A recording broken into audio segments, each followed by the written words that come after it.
303 से 240 सीट पर कैसे आई बीजेपी? क्यों घट गई बीजेपी की इतनी सीटें? नितिन गडकरी का चौंकाने वाला खुलासा।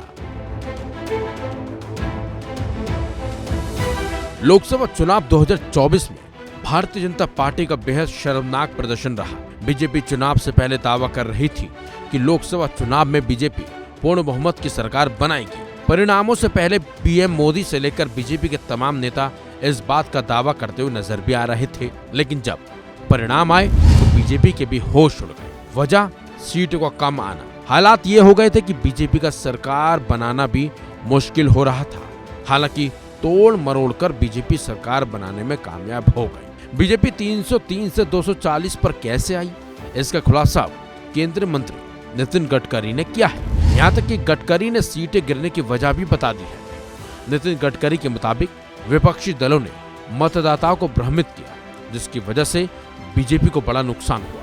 एक कार्यक्रम में पहुंचे नितिन गडकरी ने कई मुद्दों पर चर्चा की, जिसमें उन्होंने किसानों और पिछड़ा वर्ग का भी जिक्र किया। दरअसल नितिन गडकरी से इंडियन एक्सप्रेस के कार्यक्रम में एक सवाल किया गया था कि सीटों की संख्या के लिहाज से लोकसभा चुनाव में बीजेपी को झटका क्यों लगा। इसका जवाब देते हुए गडकरी ने बताया कि ये चुनाव लोगों को समझाने या भ्रमित करने वाला था। पहले तो विपक्ष ने वोटरों को भ्रमित करने के लिए कानाफूसी अभियान चलाया था। विपक्ष का कहना था कि बीजेपी डॉक्टर भीमराव अंबेडकर के संविधान के खिलाफ है और संविधान को बदल दे। केंद्रीय मंत्री ने कहा कि मुझे लगता है कि लोकसभा चुनाव भारत की जीत थी। बीजेपी ने सरकार में वापसी की और मुझे 100% भरोसा है कि आगामी 4 राज्यों के चुनावों में हमें अच्छा बहुमत मिलेगा।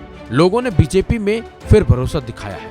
ये सक्षम है, इसका रिकॉर्ड अच्छा है और ये इस देश का भविष्य बदल सकती है। आप प्रदर्शन के मामले में कांग्रेस के 60 और बीजेपी के 15 सालों की तुलना कर सकते हैं। आपको जवाब मिल जाएगा। ये बात नितिन गडकरी ने कार्यक्रम में कही। वहीं पीटीआई भाषा के मुताबिक गडकरी ने शनिवार को कहा था कि एक बार एक नेता ने प्रधानमंत्री पद की दौड़ में शामिल होने पर उन्हें समर्थन देने की पेशकश की थी, लेकिन उन्होंने ये कहते हुए प्रस्ताव को ठुकरा दिया था कि उनकी ऐसी कोई लालसा नहीं है।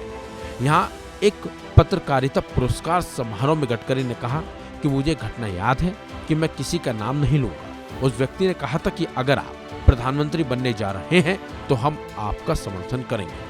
हालांकि उन्होंने ये नहीं बताया कि वाकया कब का है।